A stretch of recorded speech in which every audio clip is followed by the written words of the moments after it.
What do you have to do to get attention around here these days? Am I right? Am I right? Yo, hear my white flow.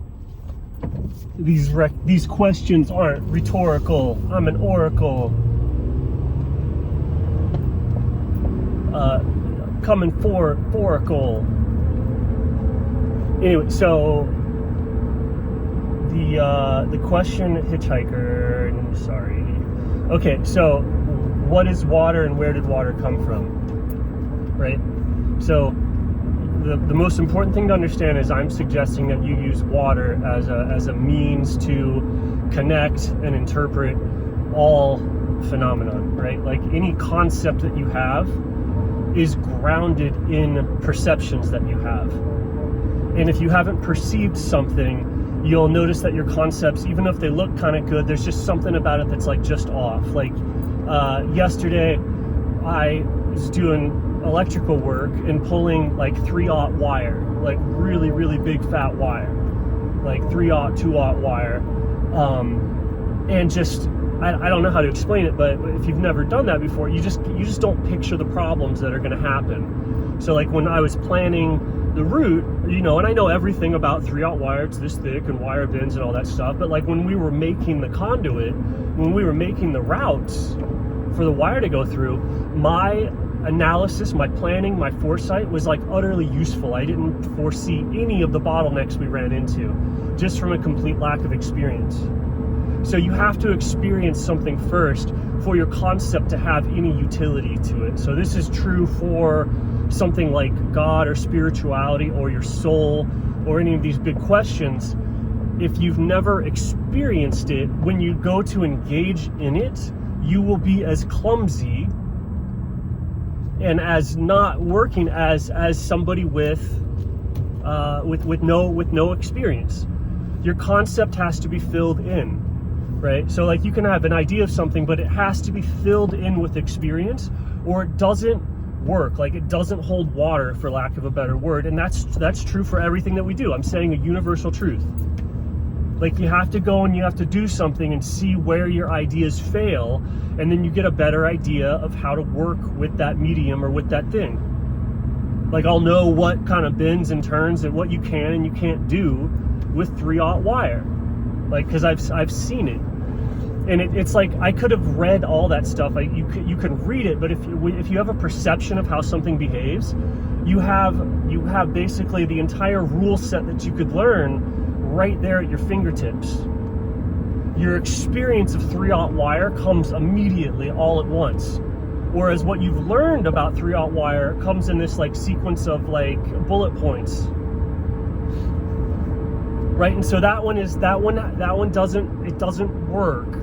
Especially if you go out and you really try and do something, you realize that it's almost like it's impossible to succeed the first time based off of the concept of that experience.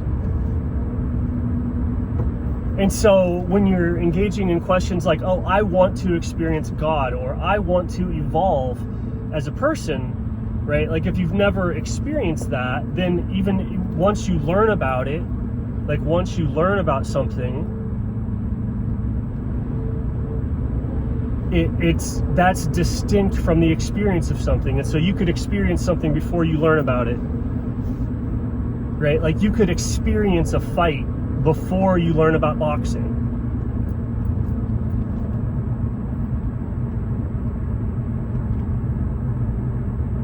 You could experience gravity before you had a physics class, right? And without the experience, you almost want the experience first, because if you don't have the experience first, then you're caught. What you've learned, just it's impossible for it to work because it's lacking the substance between the ideas. Like you need substance, then you can learn technique and form and strategy and all these other things. But with no substance, with no experience tying it together, no amount of mental acuity works. No matter how perfect and beautiful and filled in the idea is, because you'd be like, oh, I understand that it fails when you do this and this, and so I will do that to bridge the gap, and then there'll be a failure point between that and the other two, if it's not filled in with experience.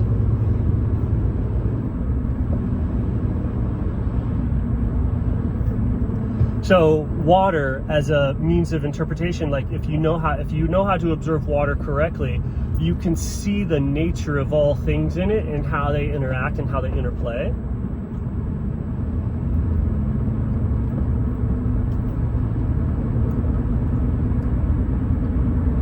Because what people found out, like things are broken down into waves, into time, into cycles, into circulations, into habits, into vortices. And so you can see all of those things in water.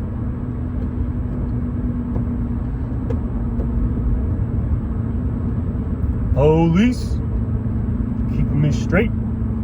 Sir, are you filming YouTube videos while driving?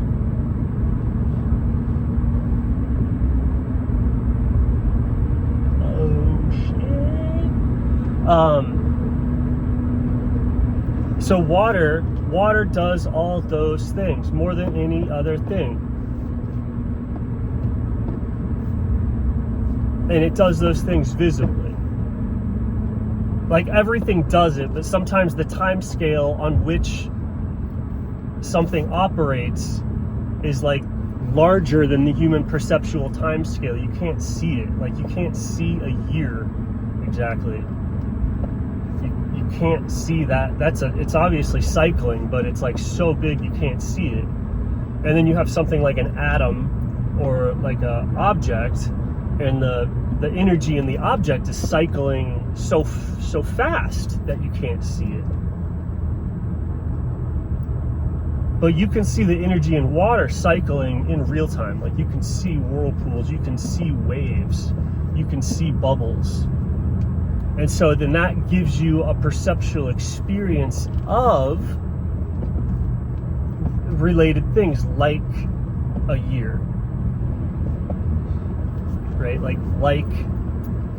Even like a species. What is a species? What is an animal? Right? What are these things? If you don't have any perceptual experience of them, it's just a bunch of data points. And so you can go into a particular field and get some experience, and it'll fill in the data points at that area. And I'm kind of saying that water fills in all the data points. You can simulate anything in water and get real experience in it.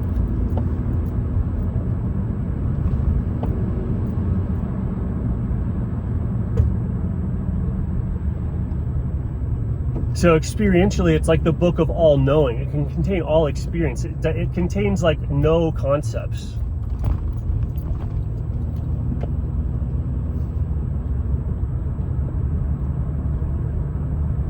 But all experience.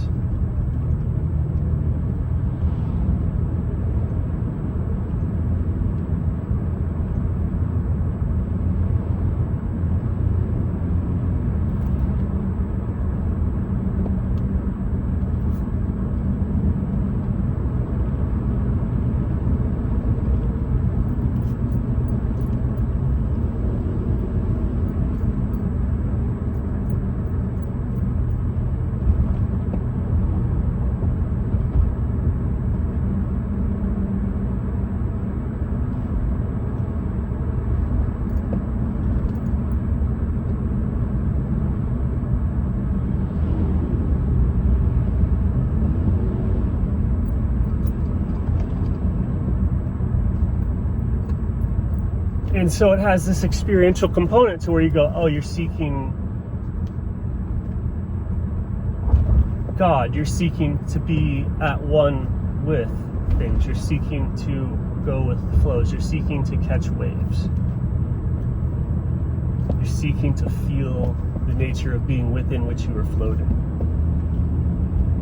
Right? So you can use water to fill in that experience.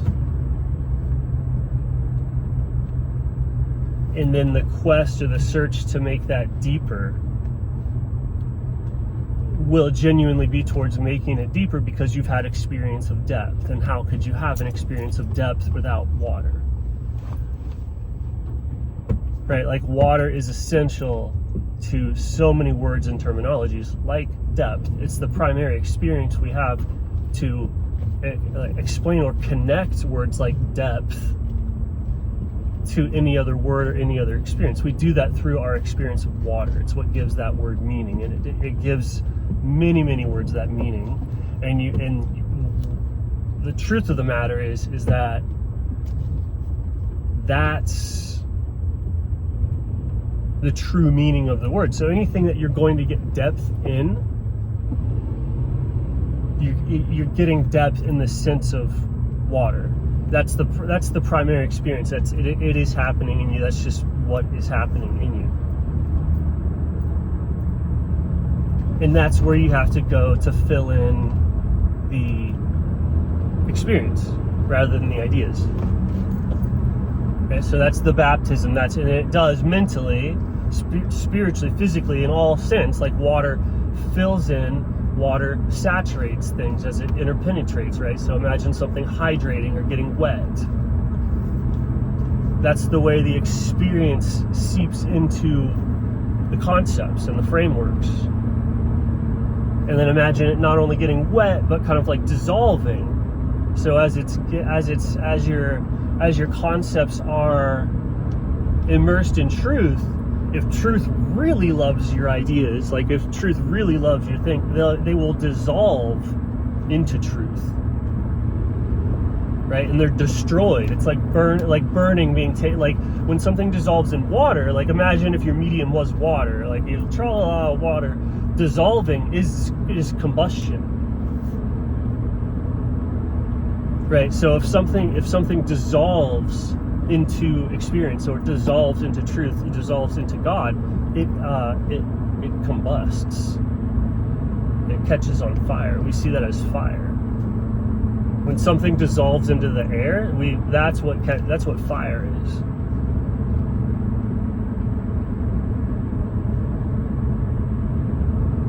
For the most part. Like anytime that something turns into a gas, it's dissolving. That's what it means to be a gas, really, is to be dissolved in the medium. You're capable of dissolving in the... Yeah, that's what a gas is.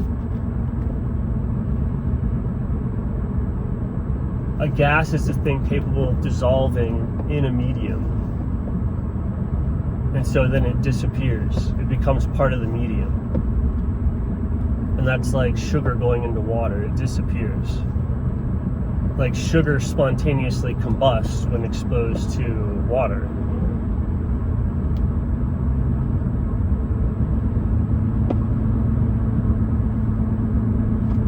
It's like such a, in some ways in water, it's such an electrically charged, like it's held together in that weird way. It flies apart in the water. So water eats up sugar.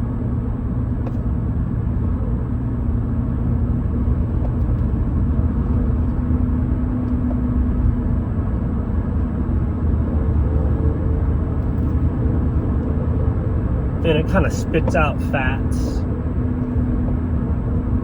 and uses that as a boundary layer.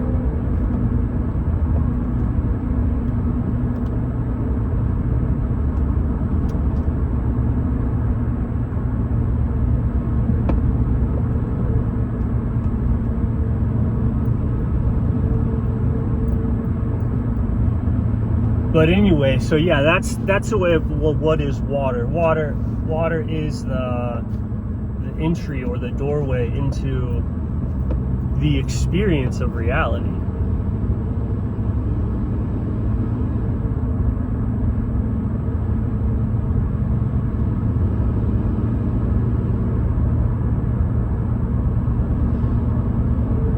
And so the lower part of that experience is the understanding of water, which is the understanding of movement and consciousness and life and time and all the sciences, right? Like all the experience of water contains all the sciences. Everything interesting, all the different types of powers, mental abilities, physical abilities, personal development, growth, like just the how is mind the way it is, like all of that's in water. And then inside of that are the I don't know, you could call them personal, moral, ethical questions in life.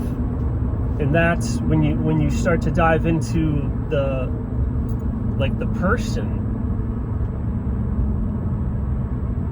which has strong overlap with like, what does it mean to be good, what does it mean to be virtuous, then that's the movement from kind of the sciences or the power into the what is good, like what is a good relationship, what is a good connection, what is good virtue. And so that's kind of a baptism. People call it a baptism. As far as I can tell, that's why the baptism, that ritual, is associated with Christianity, with other truths too, like, you know, like in India where they're doing the bathing in the Ganges, and other people, you know, very much understand the nature of water and have incorporated it into their religions. But the statement made by Christianity symbolically, structurally, is that water is the doorway into truth, and you find truth in or through water, in or through the submerging in water. And when you submerge yourself in water, the gap between you and the person who is submerging you goes away, and you're one, right? That's what it does. If anything, you know, everyone should be dunked down. Like when you're in there, the water is filling in the gap between you and the presence of God in that priest, right? And if somebody's truly doing this to you, then they are acting as a priest.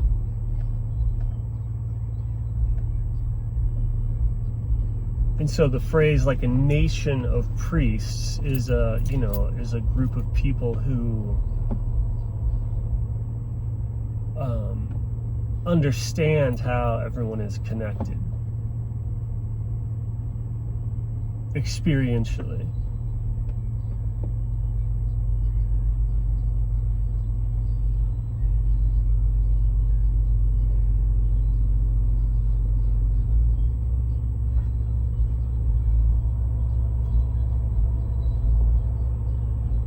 Islands kind of still have it, right? That's kind of the culture of Maui.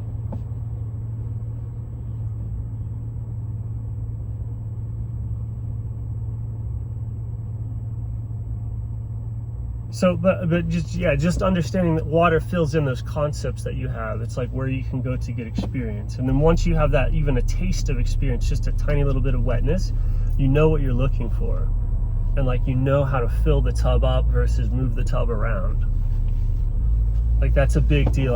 That for me, it took me such a long time to get. Like, if your ideas, it's almost like if ideas are like too strong, too powerful, too formed, it's hard to get them wet. It's hard to actually experience ideas, right? Like, imagine you have a bunch of beliefs about molecular biology. What that is it's hard. It's not impossible, but it's hard to get, you know, the belief about your DNA wet, to really get into that belief and participate with it and fill it in, so it's not just this abstract notion. Like, most people we don't feel down to our organ level, much less our tissue or DNA or cellular level. You can, but most people don't. And that's not bad. But most people have a ton of beliefs about molecular biology and DNA and what's good or bad or right or wrong with how you interact with DNA, and no direct experience. And so that's just basically like a belief that's like hard and calcified, and it won't dissolve. It's hard to dissolve beliefs like that. It's hard for them to be useful, right? And so you can see through water that how we think in that way very much determines how the body like crystallizes, like what the water spits out and what the water dissolves.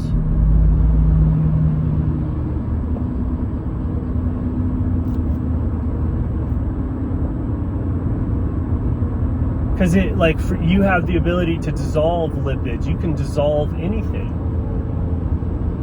Like a vacuole or whatever. A cell is this technology that allows things to, you can dissolve big particles. Like the size of a, oh no, did I miss my, I did.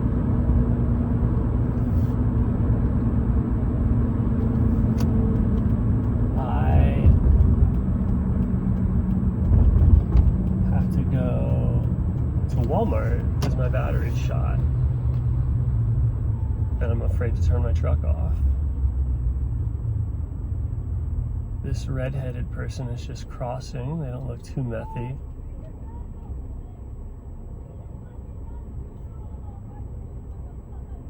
She's yelling at all of us in the cars. Yelling at everybody to get off the island. The red-headed ginger is yelling at everybody to get all the white people to get off the island.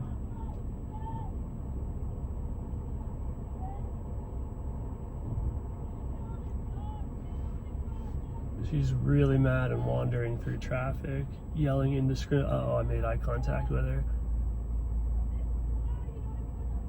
Oh, yep, green light. Let's get out of here, everybody. Come on, go. Go! Come on, Land Cruiser.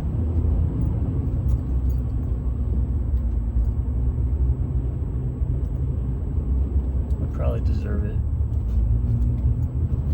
Oh. It makes the heart hurt.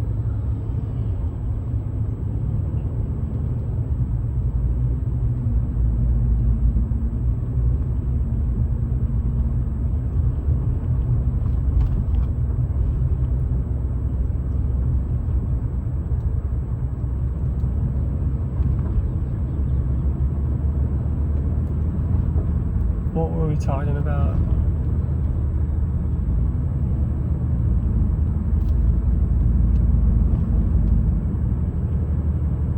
Oh, yeah. So water, I mean, I don't...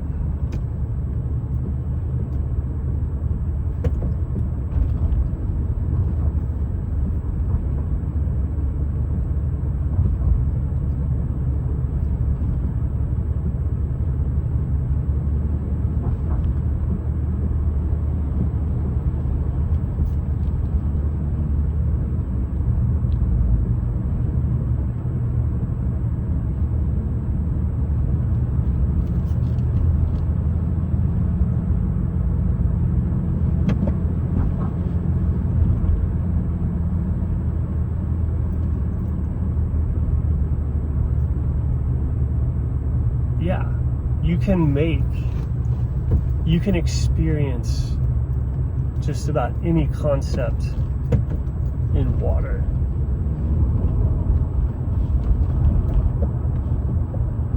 Big, normally abstract things that, you know, it's hard to experience them before you've experienced them, right? Unless somebody, like, there's certain situations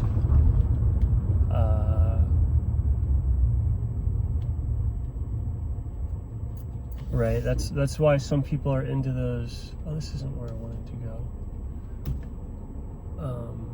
Rituals of different sorts or initiations, like you expose in the military or whatever, training camp and all that, is like you expose people to violence a little bit, so that they start to have an experience of, you know, things like aggression or experience. And that's why you need seasoned, like, soldiers, or you need seasoned workers, because you need people experienced in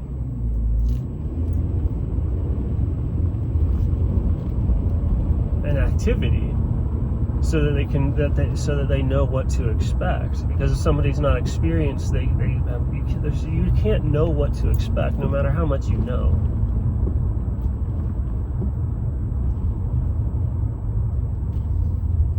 And I've learned a lot of things from the ground up.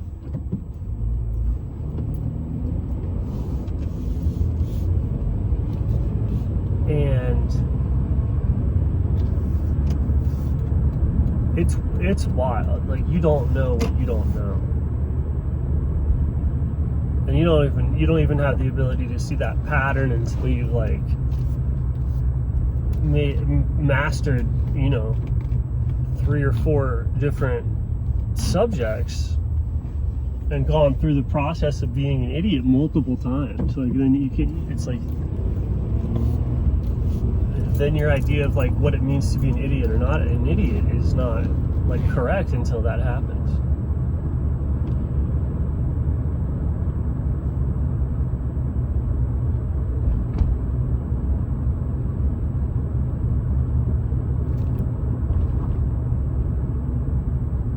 Can you imagine how senile this is? Like, even if I wasn't filming myself, I would be driving around like, I guess either thinking about nothing or like this is like going through my head. Right? That's senile. I'm only 40 and I'm like,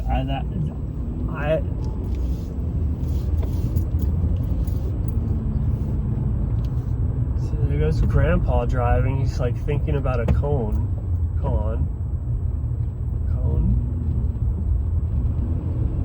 Which is it? I don't even know. I used to think cones were cool. Is it a koan?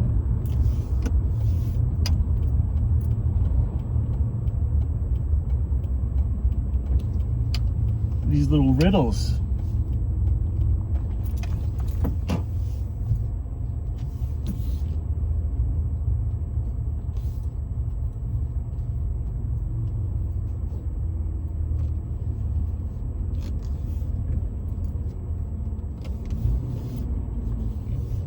And there's people out there 10 times crazier than me.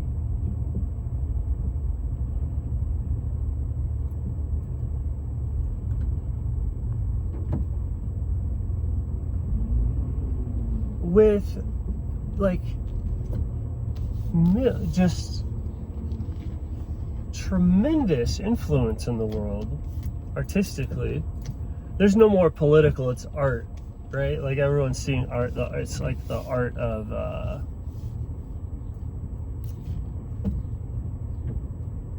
it's the kayfabe thing, and the people don't vote. They like, you cheer.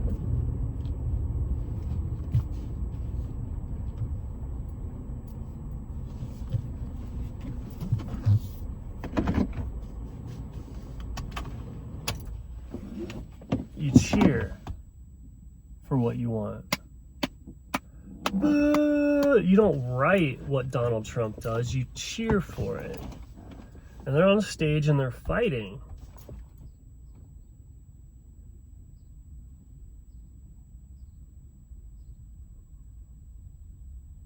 And the goal is to get you to pick sides.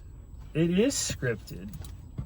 Reality isn't controlled at that level. It's all staged. Reality is controlled at the experiential level.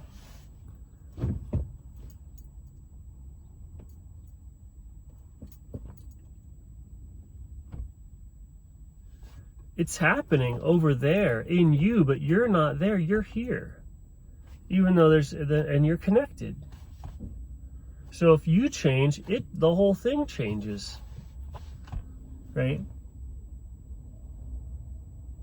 So that cheering, like what you're cheering for, what you like hoot and holler when you see it, is the vibe.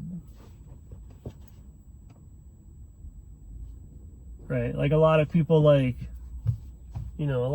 cheer when like Elon Musk goes up or down.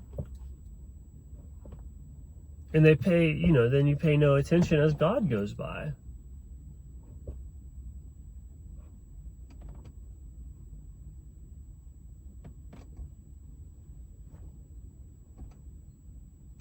And so it's like, yeah, cheer, like cheer, but cheer for the God in all things, right? Like even that great stage drama, it's not wrong that there's actors in the world.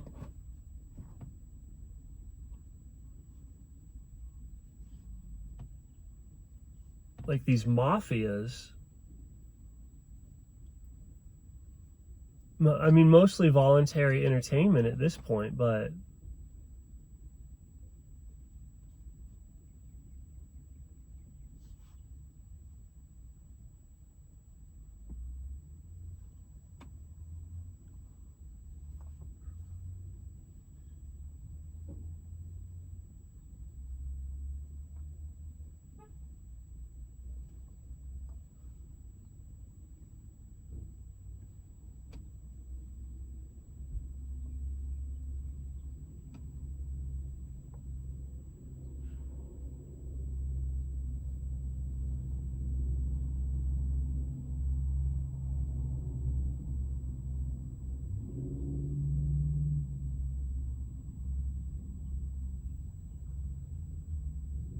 is there any way I could be like more suspicious of like in the Walmart parking lot?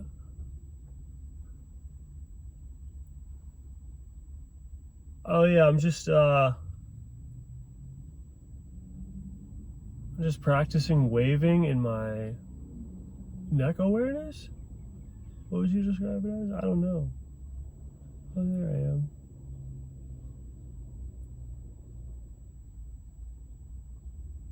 Oh shit, this homeless dude knows. He knows I know.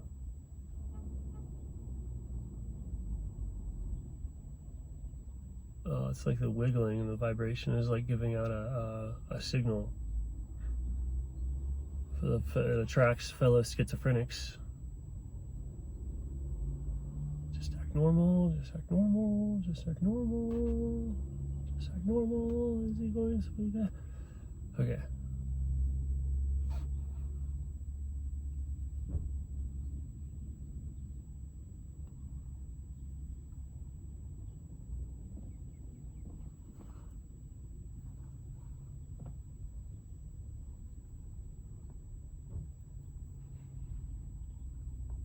So if you want to drink something in, don't stop until you really feel like you've drank something in.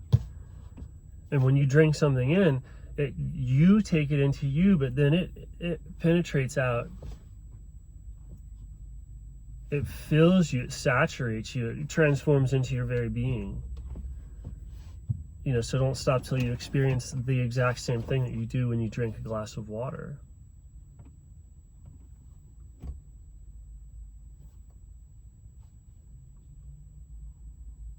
And this experience of understanding everything through water, you can have the experience of that before you understand what's happening, right? What I'm saying is just the understanding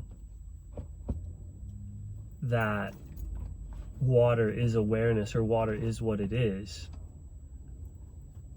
So that people have that experience all the time of understanding their whole reality through water, because how else could you do it? The only other way you could do it is to understand it through, the pattern that you see on the surface of water and not have any sense of depth.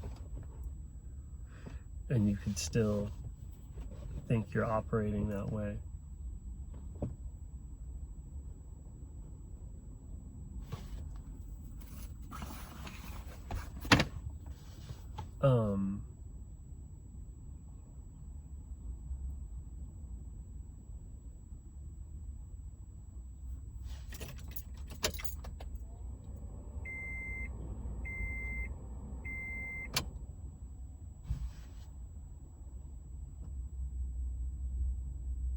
Will my truck even start? What do you think?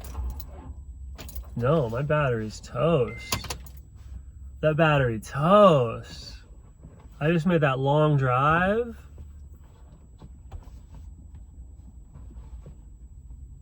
Won't even crank up once. Wow. Okay.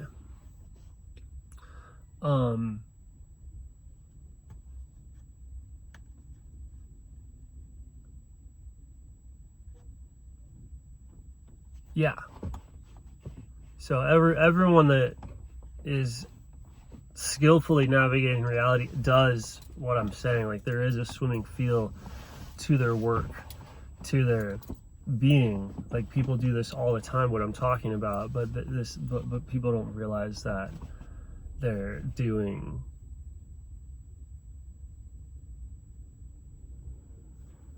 what they're doing is understanding it through the lens of water. Water being the lens, the thing by which the eye looks out.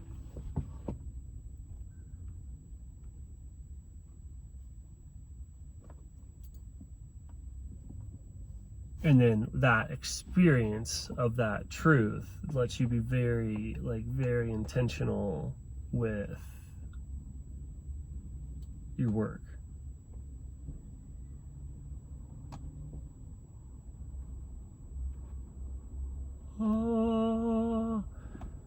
And you can light up the room with the glory of the Holy Spirit.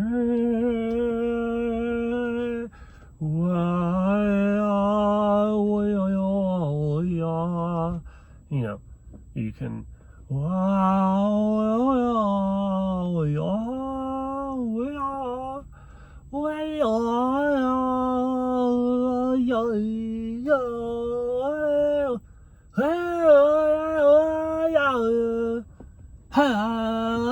you can cause light.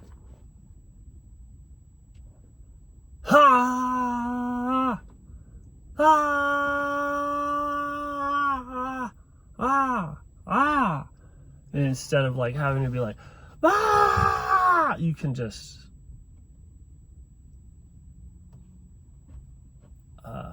open. Like, sometimes people, I feel, are, a lot of the times people feel that the opening, there are certain types of awakening, I guess, that are like a pressure from the inside erupts, and then you're open, and then you're born into a new existence. But there's some types of openings or awakening that's more similar to the eye opening. The pressure behind the eye didn't force the eye open, right? Nothing came in, and nothing came in from the outside to open the eye. None of the objects or the sights or anything was the cause of the eye opening.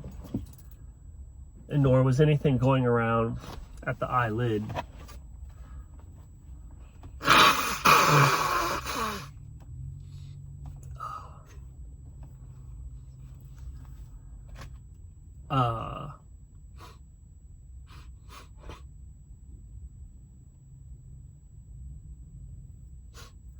I got such a bad cold.